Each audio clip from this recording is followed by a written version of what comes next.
We would like to recognize the Algonquin Nation on whose traditional unceded territory the National Arts Centre is located. Nous rendons hommage à la nation algonquine en qui nous voyons une gardienne du passé, du présent et de l'avenir de ce territoire. Well, good morning and welcome to today's Musically Speaking. Now, you might be wondering why Alexander Shelley looks a little bit different today. Don't fear, he is joining us this morning, but today we have reversed our roles. So I will be your host, asking Alexander Shelley the questions. Since my face is not necessarily familiar to you, let me just take a moment to introduce myself. My name is Naomi Woo, and I'm a conductor. I'm joining this call from Winnipeg today. Winnipeg is on the traditional land of the Anishinaabe, Cree, and Dakota people. From my window, I can look out at the historic site of the Forks, where the Red River and the Assiniboine rivers meet.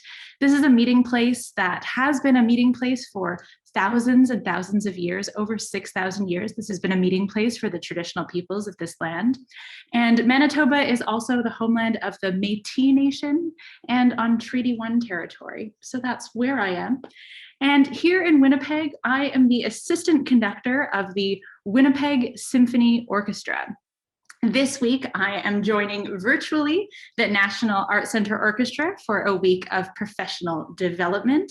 And I am delighted to, as part of this, be speaking with Alexander Shelley on the topic of preparing for a week of conducting, or les chefs se préparent. So welcome, Alexander. Thank you very much, Naomi, for that beautiful introduction. It's great to have spent the week with you, so to speak, virtually. It's been inspiring for all of us to have you as part of the team here. So thank you. Well, thank you so much, Alexander, for having me. You know, I was so excited about this topic because preparing is what we as conductors spend the vast majority of our time doing. Audiences see us on the podium and performance, but so many hours go into preparing not only the rehearsals leading up to a performance, but then before that, preparing the scores that we're going to rehearse, and before that, preparing our craft and our technique as conductors. So I'm sure we're going to have a lot to talk about in this regard. But even before all of those things happen, the waving our arms and the preparing the scores and the rehearsing, the process of choosing and programming our performances is such a big part of our roles as conductors. Of course, in particular, it's such a large part of your role as music director of the National Arts Centre Orchestra. And it's something I've really admired about the National Arts Centre Orchestra, in particular this year, is the incredible breadth of your programming. I've been introduced to so many new pieces through your performances this year. And so can you say a little bit about how this process of choosing pieces is for you? How is it that you put these programs together? Sure. I think by nature, I'm quite an inquisitive person. I enjoy learning new things. I enjoy exploring new avenues. And I think it stems from my belief that the world is so rich, and the more one can experience, the more one can benefit from this ride that we call life. I mean, whatever it is, it's going to enrich your life. With music specifically, I find that one of the great joys of being a conductor is the breadth of the repertoire. It's the same for an orchestral musician as well. The repertoire is never ending, and we have a sort of push and pull. On the one hand, many musicians that you speak to and many audience members will say that they were drawn initially to music through what quite often tends to be a quite small core of composers. Mozart's, Beethoven's, Stravinsky's, Prokofiev's, Mahler maybe, or Wagner, or someone came in through Verdi, or someone heard John Williams in Jaws or Raiders of the Lost Ark or whatever, and kind of became fascinated. But a bit like if I were to ask you to name the top 5 tennis players in the world, you might have a chance. But if I asked you to name the top 20, you probably wouldn't be able to go further than the top 5. Or same with basketball or golf or, authors. If you're in a topic. If it's your life, then you have a long list of great composers. But if you're not, then you have those headline artists, those headline figures. So that's the pull, if you will, that for musicians and audiences alike, there is this home turf, this sense that we will be able to fill a hall more readily if we have a Beethoven symphony on the program, for example. We'll be able to attract attention. We'll have a bit of security there.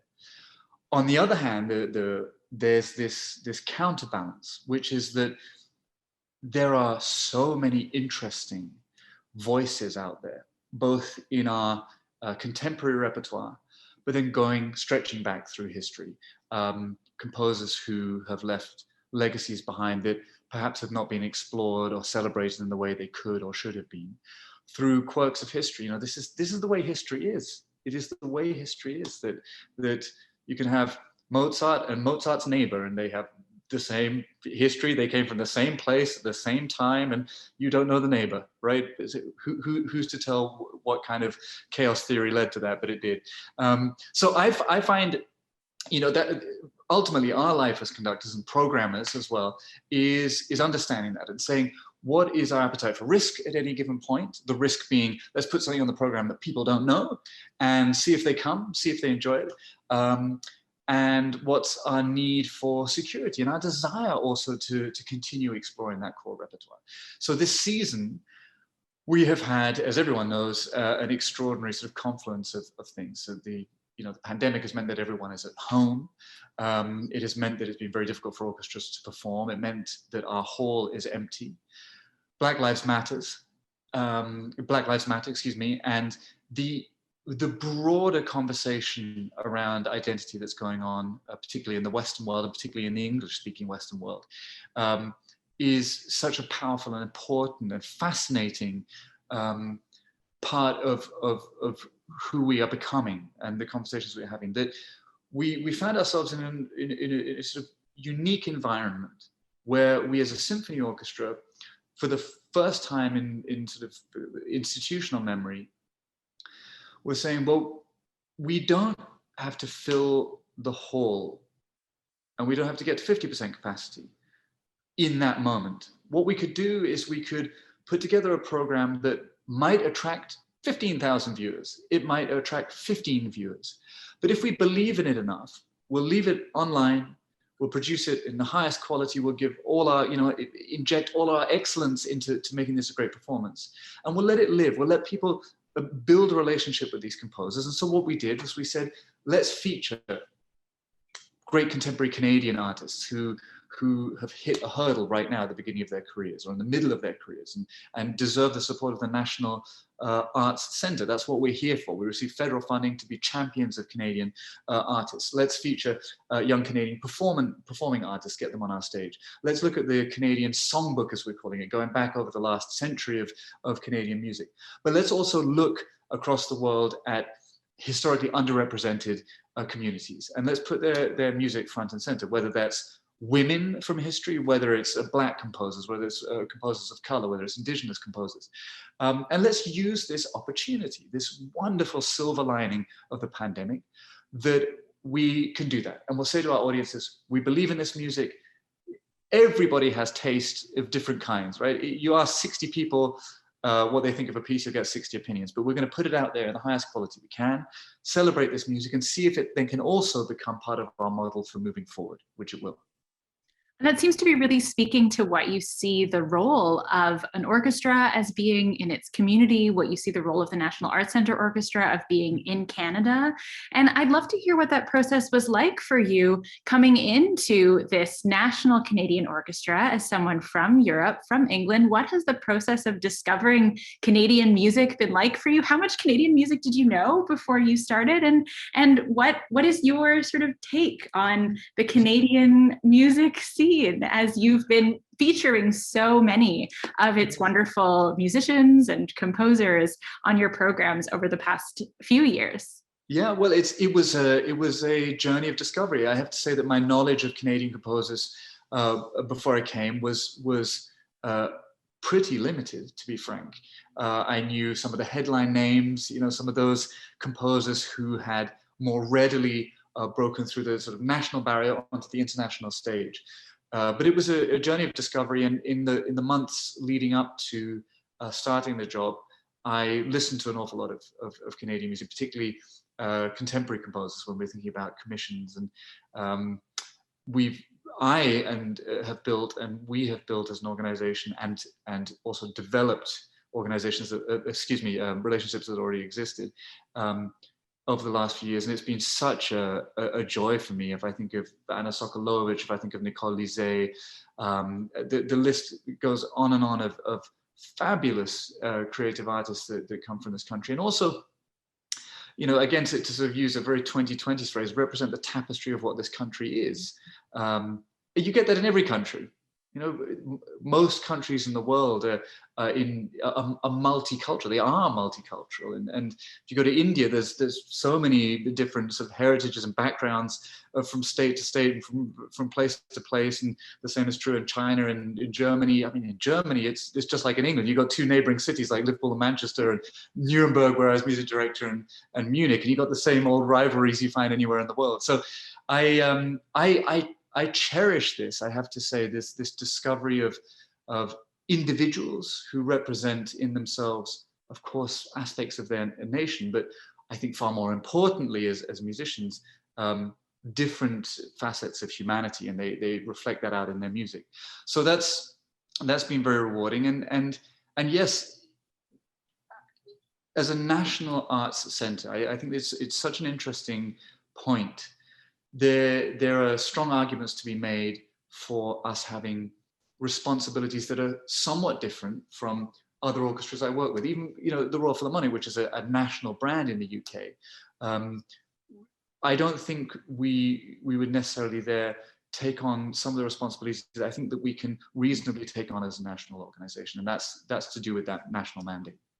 Well, that's such a tall, such a heavy responsibility, but also such an exciting one. The breadth seems to be something that really draws you to music and to all of the pieces you've described. Is there something that pieces you're drawn to have in common? Is there something, at the core of what strikes you when you encounter a new piece of music that you say, yes, this is something I really want to discover more. I want to learn more about this composer. I think that a musician has a responsibility to invest an awful lot of time in a piece before they make a judgment on what the qualities are in that piece that speak to other people, or whether the piece has qualities, so to speak. All I can say from my experience is that I've never learned a piece that I didn't end up respecting very much. Generally, that respect leads to a kind of love. It can sometimes be a quirky, weird little piece that no one else is going to listen to for more than 30 seconds. And I end up having this really intense relationship with it, because that is our job. We are there as advocates for the composers. And of course, the easy thing to do sometimes is to say, it didn't immediately grab me, I'm moving on to the next thing. But I think that's not a great lesson for life. There's a reason when you give a kid a piece of broccoli and he or she goes, no, I don't want it. That you say, well, try again. No, I don't like it. And then the next day you try giving them broccoli again. And the next day, there's a reason we learn that, is that life is richer if one isn't just, I like or I dislike. There is so much more nuance in life to that. And I think that we have to be representatives of that mindset and of that psychology. So I often, I won't program blind, but I will quite often sort of, if I'm looking around at music, I'll get a score, or if the score's not available and there is a recording, I'll listen to a recording. If there's no recording, I'll have to get a score, but then I'll look at it and I'll immediately get a sense of whether it's fitting the purposes of the story that I want to tell in a program. And then I trust that we, through our work, and when I say we, us as musicians, will be the best possible advocates for that piece. Then we put it out there into the world, and then it lives its own life. We've given it an honest interpretation that is serious and respectful, and then that great kind of marketplace of the world takes over. What is interesting I suppose and it is on my mind a lot, is how, if one is trying to put together programming of lesser known composers, underrepresented communities, how do we ensure, or how do we create the conditions to give these pieces longer lives? Mm-hmm. And how can we be arbiters of that? Should we be arbiters of that? The marketplace can be brutally honest sometimes. And yes, there are inefficiencies, and yes, there can be reasons that certain music, certain artists have not got the right exposure, but it's an important question to ask. If we advocate for a piece and it doesn't resonate, what do we do next? Do we stick to our guns? Do we say, no, it has to be this piece and this composer, you've got to, this is great? Or do we say, well, there's another million pieces out there, literally. Let's try another one. And I find that quite a profound question. I'm not sure if I have an answer to it. And I think the answer is often led by practicality. But it's a very important question for all of us to ask when we're looking to broaden repertoire base, and when we're looking to be advocates for a wider base of composers. So where do our responsibilities begin and end? And of course, that's an individual choice, but it's a fascinating question, I find. Well, and it speaks to that breadth that you keep talking about, and one of the things that you're doing, I think, by showcasing the breadth of composers is you're hitting back against the argument that says, oh, well, we couldn't possibly program women because there just simply aren't enough. We couldn't possibly program Black composers because there just simply aren't enough. You look at your programs from the past year and there simply are enough. You've programmed so many. I find, this, just because people make certain arguments regularly doesn't mean they're not nonsense arguments. I mean, look at the world today. It's full of nonsense. It's full of absolute nonsense that is just being asserted so loudly that everyone listens to the nonsense, or feels like it needs to be rebutted. But I've never really understood it when someone says, particularly in the modern world, there are not enough female composers. It's like, that's nonsense. The world is full of extraordinary female composers. What I can understand more is to say, looking back in the canon, it is more difficult to access music by women from the 17th or 18th century. That is true, and it takes digging. And we're fortunate that we live in an age where digging is more possible than ever before. I talk often with my father and my mother, who are both musicians, about their childhood and their young adulthood, even into their middle age. If they wanted to learn a new piece, they had to figure out whether it was in the local library. If it was something obscure, could they get hold of the music? It was a matter of weeks just to figure out whether you might even want to play a piece. Nowadays, within a few touches of a button, we have access to almost all that information. So it is, again, I think, a coming together of some great technical capabilities now that we can research very quickly. Anywhere in the world, we can get our hands on a lot of information. It's also the cumulative work of many great music historians and musicologists who've dug into archives. But there's more stuff available, and I'm very excited by that, I have to say. And it's still even, let's take a composer like Mozart. Even within Mozart's canon, if you're talking to the average person on the street, there will be a handful of pieces by Mozart that they know and want to listen to. And if you give them one of the more obscure pieces, the Masonic funeral march, they'll be like, what? I don't know if I want to hear that.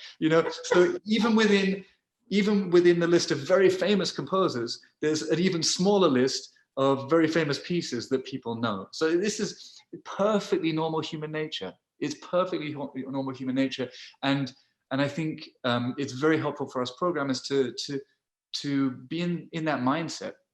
And sometimes, like I said earlier, to take ourselves out of the music world, which we're so au fait with and we're so in love with, and to put ourselves in another world. Say, if someone's trying to get me interested in tennis, what do I know about tennis? How would they do that? And quite often it's through the personalities that you already know, just through the kind of ether of the world. But what's the next step?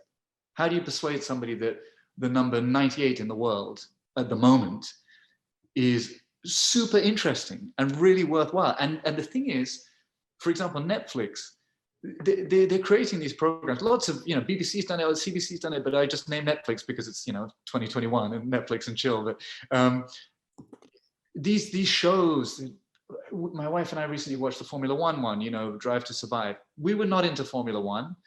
It's brilliant. And the reason I care is because I'm into the personalities. Now, what I found fascinating about that show is they didn't pick Lewis Hamilton, who's, the 6-time world champion. And they went in the middle of the pack.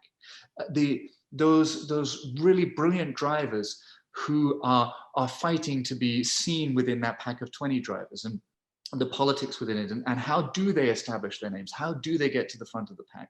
And you notice a little bit like in music, we're talking about, decimal places of percentages between success and failure in Formula One. And if I think about Samuel Coleridge Taylor, for example, extraordinary composer, black composer, who you look at the music he wrote is sophisticated and brilliantly orchestrated. And indeed, the reason I know his name and know it all my life is because he was a huge success in his lifetime, but he didn't quite get to the level of success of a Mahler, for example. And that in turn led to a slightly smaller output because there wasn't as much demand, and a smaller output of certain types of works, although he had a very, very big output. But it's fascinating. And that I have no answer to it, except for the fact that I do believe very much in this advocacy. And I found it really refreshing and really healthy to have had the opportunity this season to delve into utterly new repertoire. I'd say that 9 out of 10 of the pieces that we did this season were new to me. What a wonderful thing to be able to do in the kind of middle of your life, to just breathe in the oxygen of new repertoire and learn about new characters and yes, be an advocate. What fun, That's so wonderful. I loved what you were saying about, the way when one gets to know a piece, it's a kind of love. I often say to people, if they ask me about a favorite piece, I say it's the one I just conducted. It's always the one I've just done, because I'm so immersed in it. As soon as I finish that performance, it feels like the most important thing. When you're in it, it is the most important thing. And that process of getting to know a score, it is so intimate. You really get inside it, and you get inside someone else's mind and their being. And this piece also, it has its own life and its own being that you also sort of really take on and get inside in this very, very intimate way. You're absolutely right. And the studying part of preparing a piece, I find it's so rewarding, and it's so different to this public perception of what conductors are, because we look like we're very people-facing individuals and are very much about but we spend the majority of our time interacting with a piece of paper. And what's so exciting about the interaction, if you're kind of nerdy, is it's like being presented with a new puzzle each time. There's firstly the almost sort of mathematical puzzle of how is a piece of work constructed, because just like work of visual art, it is a relationship between colors, ratios of colors, and for us it's notes, ba ba ba bi, ba ba ba ba, the Beethoven symphony. The reason it's so famous is that he doesn't then go la da dee da dee da da, he goes ba ba ba ba ba ba ba ba ba ba bi, ba ba ba ba bi ba ba ba bi bi bi. So already anybody can hear that's all related. Now that's the most obvious example in music history of something that is just itself repeating, like a fractal, right? And in fact, fractals are a big part of what make music beautiful. Just like when you look at a leaf, or when you look at a wave falling, it's full of fractals. So there is a genuinely mathematical part of music, and then there's a sort of pseudo mathematical part of music. But there's that bit which is the figuring out of relationships between little shapes on a page, which is real. And it's as real a part of music as then when it comes to life in sound. Again, an interesting analogy, or I find an effective analogy, is one of poetry, because there's poetry and there are plays that are written in poetry, or rather written in rhyme, where where the rhythm and then the structure, and then sometimes the breaking of the structure, which isn't necessarily immediately audible, but tells a story itself. And music is exactly the same. So there's that relationship. And then for me, that's always the starting point, by the way. And then you go through that and you're led through the construct and through the DNA of how these notes are put together to the expressive content. Now, that I have always found is such a beautiful expression of how we see the world, or how we could see the world. On the one hand, humans interact with, I look out the window, by the way, it's not a wall. I'm looking out at the natural world here. We look at trees and we appreciate the beauty of trees. We appreciate the color of trees. We appreciate what they stand for, sort of growth. But there's this other part of us that wants to understand. And so we start to look at leaves. We start to realize the nature of their construct. And I think as people, we get the most fulfillment, or the fullest fulfillment, from marrying up our sort of aesthetic, our immediate aesthetic reaction to things, with then our cerebral reaction to the sort of structural aesthetic, and then we have a whole, right? And music for me is the same. That's the process for learning. What was the question? I don't know. We've gotten to a beautiful place. My husband's a mathematician, and I think he would say the same about mathematics, you know? Exactly. And of course, it's the opposite in mathematics. In mathematics, you see this, this side that is all the numbers and letters on the chalkboard, but for him, it's really quite beautiful. Absolutely. And when the mathematics becomes beautiful, mathematicians will speak about elegance and elegant solutions. And it's a beautiful word for music, because if, going back to an earlier question, sort of judging the quality of work, or from my perspective, the quality of work, there are two things. There's the elegance of construct, which and the sort of craftsmanship of how something's been put together, and that is a very real aesthetic quality for me as well. Is the elegance of how a piece of music has been put together. Very often, that will translate into sonic beauty. Not always. Or rather, it will translate into something that is compelling, but not necessarily moving. But very often, that kind of elegance also is moving. And again, I think that tells a story about how our minds and our hearts work. We recognize mathematical elegance in the things around us without necessarily realizing what we're seeing. And it's such a helpful reminder, too, that in the same way that I can be moved in the forest, but not understand the science or the mathematics of how the forest grows, someone can encounter an incredible piece by Beethoven or by Kelly Marie Murphy and recognize it as extremely moving and powerful without having to know the same nitty-gritties of technique and theory and harmony that we, of course, know and study. Yeah, absolutely. And that's, it's funny sometimes when you have these conversations, people say, well, why should I have to know that? And you're like, well, you don't have to know that. It's just really nice as well. It's just, if you like the sound of it, there's this whole other world as well, which is amazing. So yeah, there's no need to know it. And I'm not convinced that if someone doesn't enjoy the sound of Beethoven's Fifth Symphony, if they don't find it engaging, that me explaining that everything is connected, I'm not convinced that's going to make it suddenly engaging for them. Yeah. It might, but what I would then suggest is move on. There's so many pieces of music in the classical sphere. Find something else. So you spoke a little bit about your process of discovering a score, preparing a score. Let's delve into that a little bit more. How is that process different for you when you're studying, say, Beethoven's Fifth Symphony, a piece that you've probably played and conducted many, many, many times, compared to some of the new pieces you've been studying and preparing this year? Is that a different process for you to encounter a score that's totally new? The process is identical. And it's something that's very important to me, that whatever a piece of music is, I approach it as if I was the first person reading the score. So I can't really conceive of any other way to do it for me. If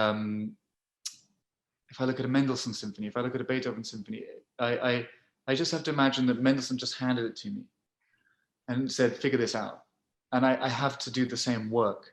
And I also, when it comes to conceiving of an interpretation or interpreting a piece of music, I don't really ever think about that. I don't say, what's my interpretation? All I try and do is understand a piece of music. From my understanding is, by definition, only possible from the individual attempting to understand something. You know, what are my parameters for judging things, for analyzing things? And so I take a Beethoven symphony and I analyze it structurally in terms of how it's been then put together from an orchestrational point of view. And already that analysis starts telling me a story about what's being expressed.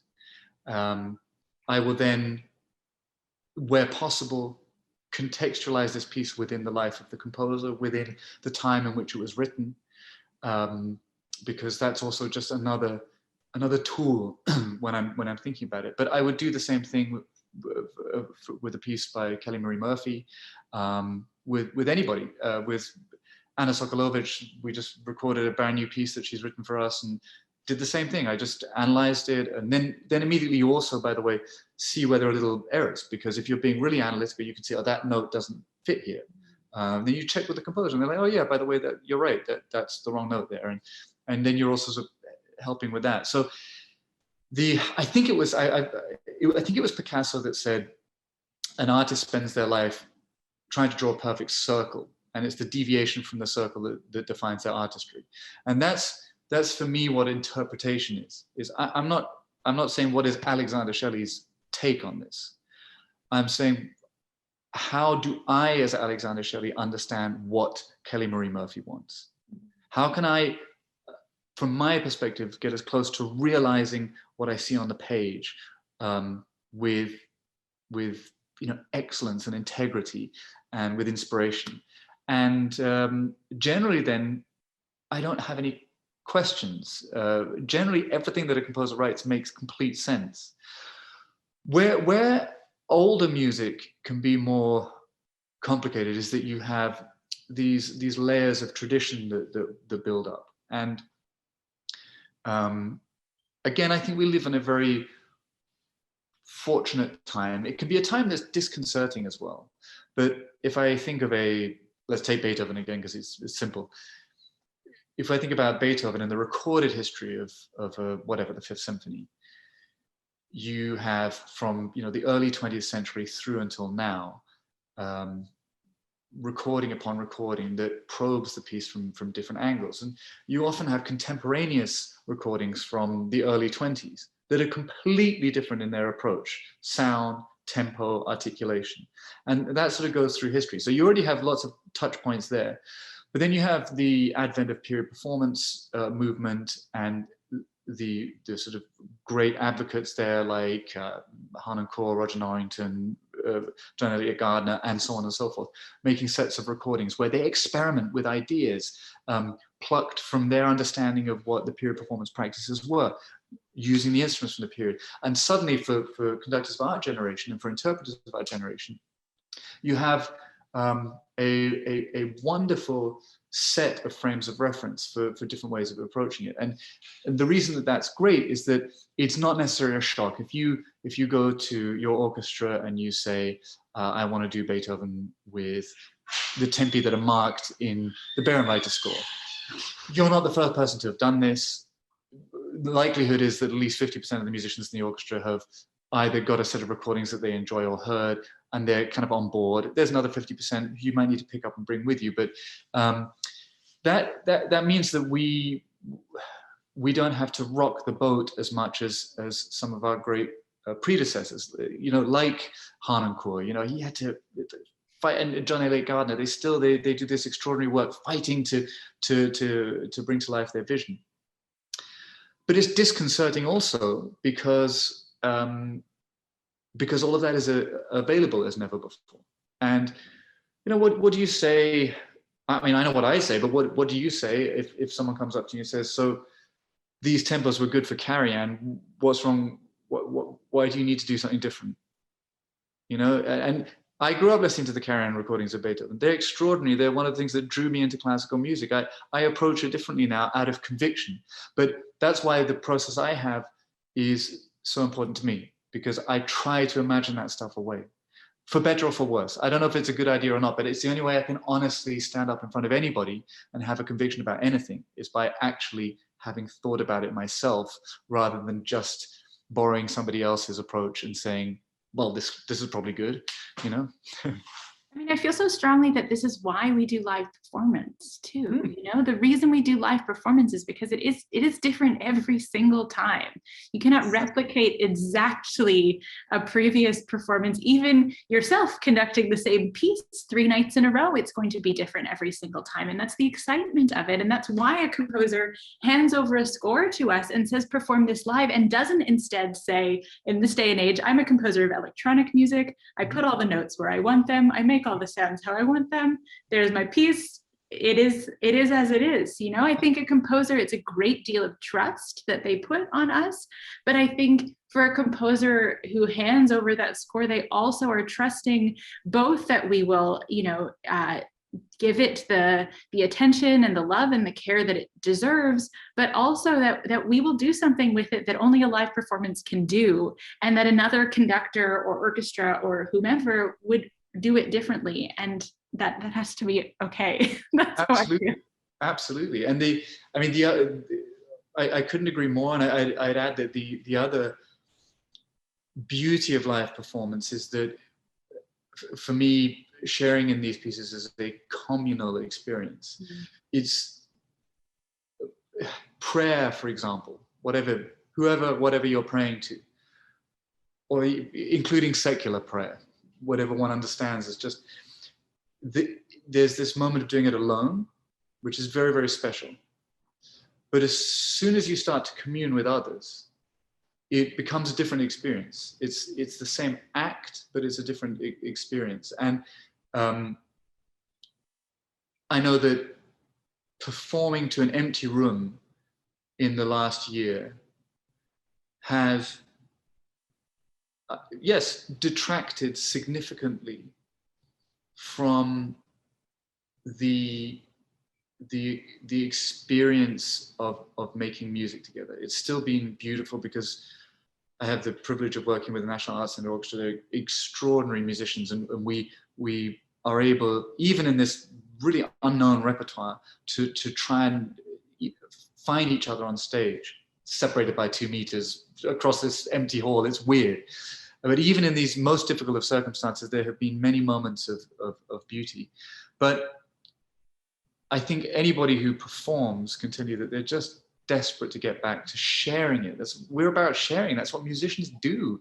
We're not there because we're sort of detached intellectuals who want to sit in our rooms. We're there because we want to share and emote and feel the response. And I don't know about you, but I find that when I'm performing, you feel the tension of the silence or the lack thereof. You feel that an audience is breathing with you or not.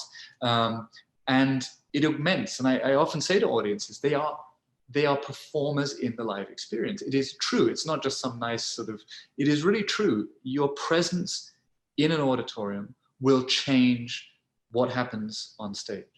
And that's fundamentally beautiful, because I also ask myself all the time, well, why would we carry on performing when I can listen to 1 million recordings of a lot of pieces online at the press of a button? And it's communing. It's why people go to cinemas, or don't anymore, but Absolutely. And I have to say, I feel so grateful that all of these National Arts Centre Orchestra performances I've made available online, and I feel that I have been sharing in them, even thousands of miles away. I haven't been in the audience, but that sharing is it's so different. But I do feel like I'm part of a community of people who have been sharing. I'm so glad, because I remember saying to myself at the beginning of this series of NACO Lives, I said, your constituents are now the lenses of those cameras. Mm. I remember thinking that, for what it was worth, that just relying on the audience being there and having a kind of sense of being in a room with a group was not going to be enough at all. And if it was then filmed, you didn't need to think about the cameras, because there was already atmosphere that you were working with. But in the absence of that atmosphere, one needs to make a psychological shift. And I think that's an interesting and continuing learning process for orchestras, because in the absence of that tension of performance that can be picked up by cameras, that comes from the interaction between a live audience and a group. I think we have to be mindful of almost projecting into the cameras, of almost acting, you know, and that brings up a whole other question about performance. The bigger the groups get in classical music and in any musical form, I think the more individuals feel like they become anonymous and start to perhaps physically engage less or emote less. And it is, of course, also part of, you know, the complication of being in a big group. If everyone's doing this, it's hard to kind of, you know, for the group to be together. But I'm often conscious of it. How much does not just the music and the sound of what we're doing, but the spirit and the energy of what an orchestra is doing on that sort of human level, how much does that jump off the stage? And I think it's something for us all to bear in mind when we're performing. Oh, absolutely. Now, we've talked about preparing in the sense of putting together programs and choosing pieces. We've talked about a little bit about preparing at home, discovering scores, becoming intimate with scores and composers. The next step, I suppose, is this process of rehearsal. And we do have a question from the audience about the process of rehearsal. So I'll share that question with you.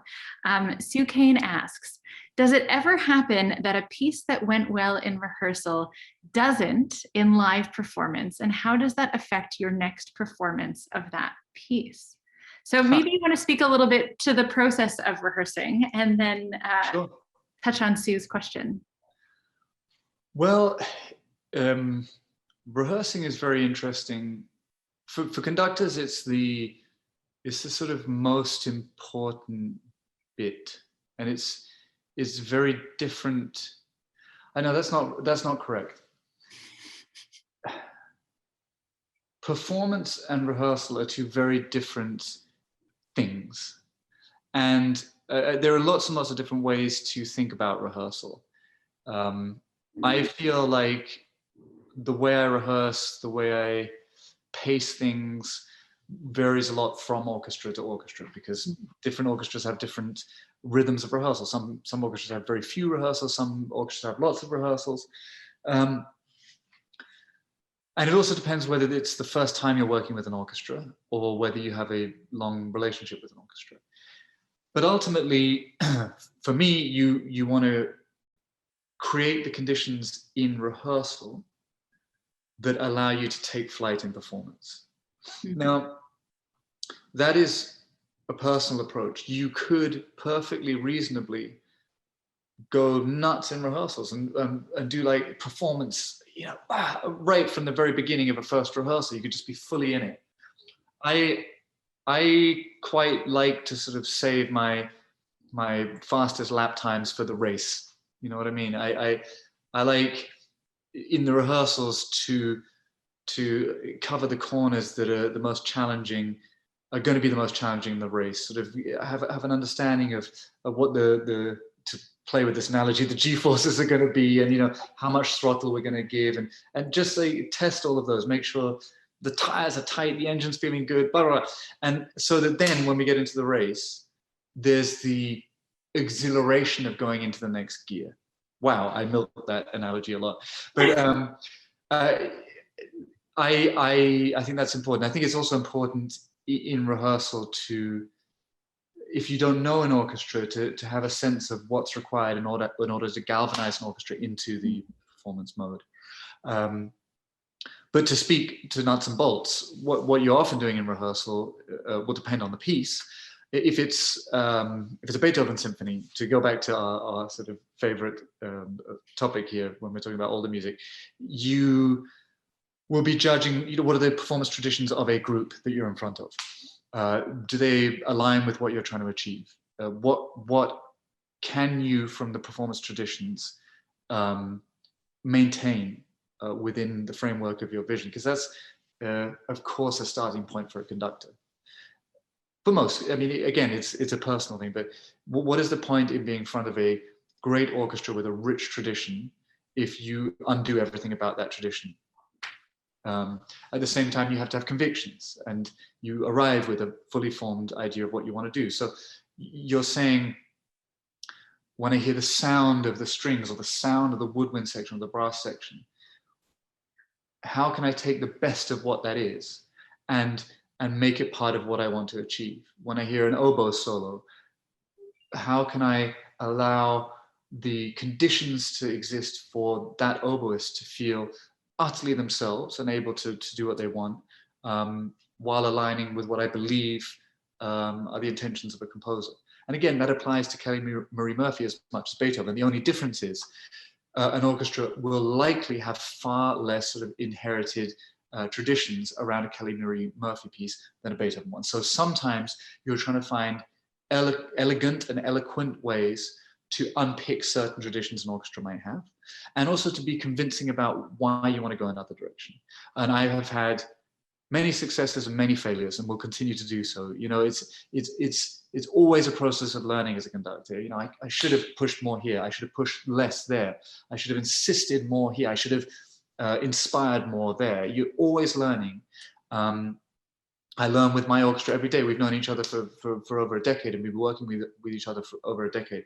I'll come out of rehearsals and regularly say, you didn't quite get them. You know, you didn't quite help them to see why they should go this direction with you. You know, and then you have to criticize yourself. You say, okay, how could I have done that better? How could I have done it differently? So it's a fascinating process, and generally doing new music is in some ways easier, because it's about coordinating and putting it together and bringing a piece to life that no one has any preconceptions about. So that's refreshing. The challenge with new music is the emotional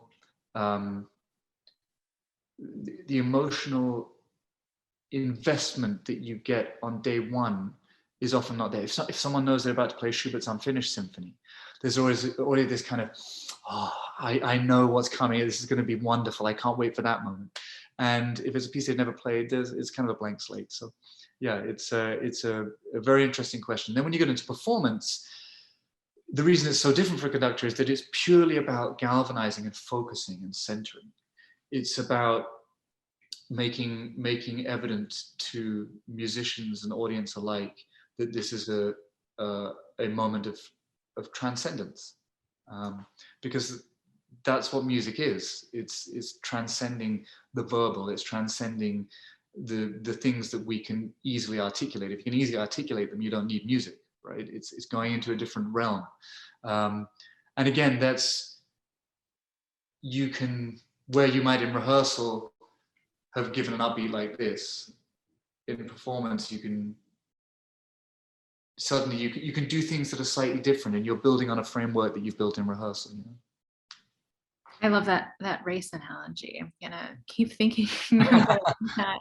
So we've sort of covered this trajectory of preparation, you know, from the choosing of the pieces, the preparing of the scores, rehearsing, performing. We have another question from the audience that's sort of a bigger picture question. From Claire, how do you think the pandemic will change classical music long term? And maybe specifically for you, since we've been talking so much about this very special, very unusual season that you've had at the National Arts Centre Orchestra, and what a wonderful opportunity it's been. What are you going to take from this season going forward in your own practice at the National Arts Centre Orchestra? Let me first answer the question that I didn't answer before, right? Which was if things go wrong sometimes in performance. Sure, yes. I'd say that in the relatively controlled environment that is a symphonic concert, it is quite rare for anything to go wrong, in the sense that anything major happens. There's always little things going wrong for us on stage, tiny details of intonation or ensemble where we're going internally, you know, but they're that, you know, final percentile.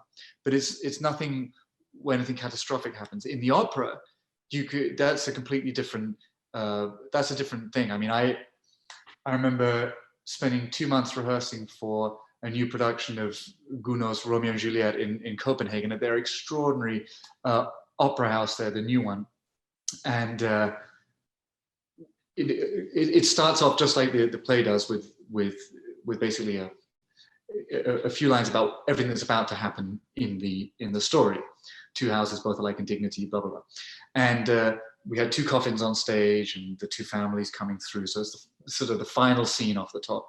And at the end of that scene, there was a huge elevator on stage that was to be raised as we played a kind of ballroom music with the corps de ballet on it.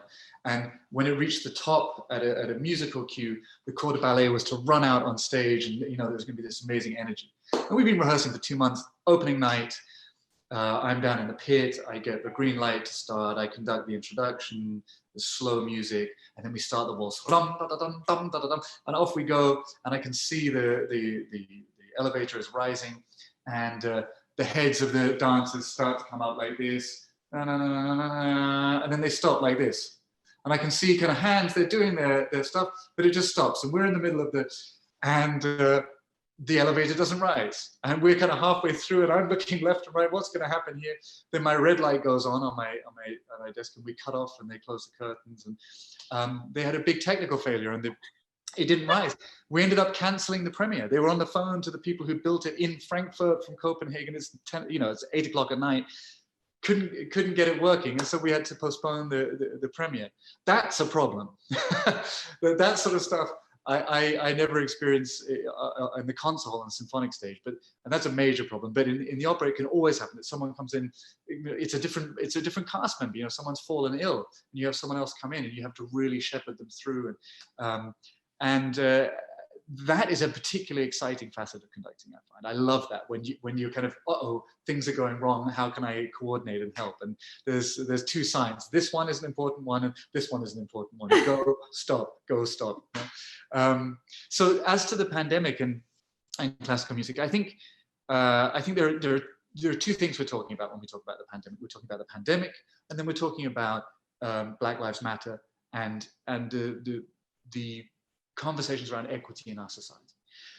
As regards to the pandemic, I think it has just speeded up history for arts organizations, where the idea of getting our concerts online was always a kind of, let's do that, and wouldn't that be important, and let's figure it out. It's become, we have to do this now, or we're not putting out any art or any content to our audience at all. So it accelerated that. And I think that an eye now will be always on how are we reaching audiences digitally. I think now all organizations in the arts are saying, either is that a core plank of our strategy, is that a core part of who we are and what we do, or have we got it set up for emergencies? Are we ready to go if this happens again? Because let's be frank, it could perfectly well happen that in a year's time, there's a different virus and we're back to square one. I don't want to sound negative, and I'm not, but it could happen. So we need to be set up for it. And then the other thing is the discussions around equity and how do arts organizations respond? How do arts organizations lead? Because those are, of course, two very different things. And where do priorities lie? Do you need to generate revenue to exist? What impact does that have on your ability to take programming risks, for want of a better word? What tools do you have available to be advocates for what you believe in? How do you as an organization decide what you believe in? These are, I think, questions that we are faced with as much as ever before. It's easy to forget the struggles that happened in the 60s and the 70s. This is not the first time that our societies have gone through fundamental shifts in thinking.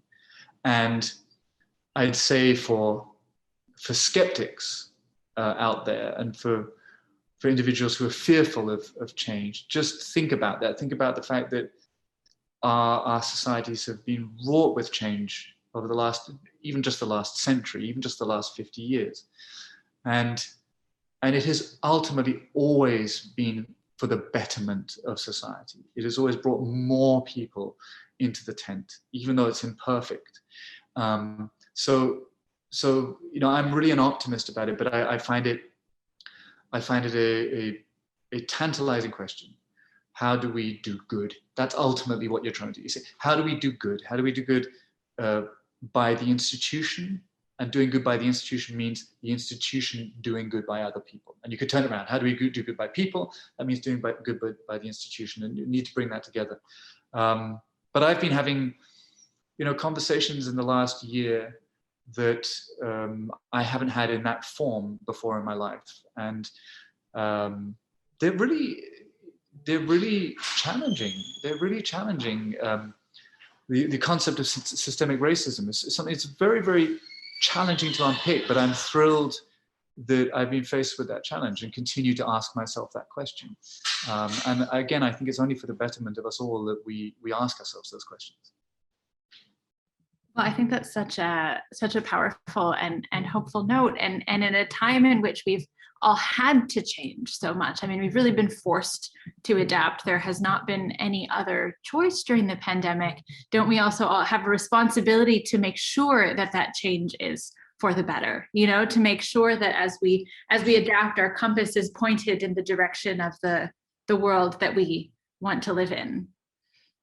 Absolutely. I just muted for a second because my 2-year-old is running through making lots of post-school noise.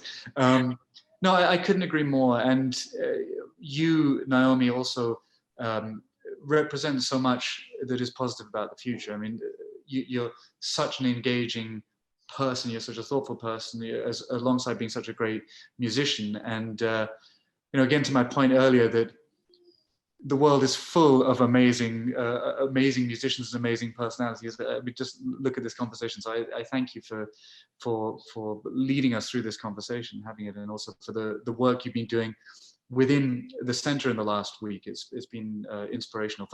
For those of you watching who don't know what I'm talking about, there have been lots of discussions, lots of meetings. We're part of it in the midst of a professional development week, which is also for us as members of the National Arts Centre administration team and artistic leadership, a learning process. And that's what I've loved about this last week. It's been discussions. It hasn't been teaching it's just been discussions, and it's been invigorating. So thank you for everything you've brought to the table. Well, thank you, Alexander. And that really speaks to a theme that's come up in this whole conversation of preparation for conductors, that our job is one of constant learning. We are always learning as musicians, as conductors, always growing, which might sound daunting to any young musicians listening, but it's also just incredibly inspiring and exciting that there's always more to learn and always more ways to grow. I'm so grateful to you for speaking with me today. It's been such a pleasure. I've enjoyed watching you as a host of the Musically Speaking series. So it was exciting to turn the tables around, but don't fear, everyone. Alexander returns again as host tomorrow, in fact, at the same time, interviewing Gabriela Montero and Stuart Goodyear. Speaking of intimacy with works, this conversation will be interviewing these two incredible musicians who are both performers and improvisers, composers, and we'll be discussing the topic, and Alexander, you can step in if I've got this wrong, but discussing the topic of an adaptive mindset, as well as their roles as performer composers. So that is definitely one to tune into. I'm really looking forward to that conversation. Alexander, thank you so much for speaking with me today. Thank you very much, Naomi.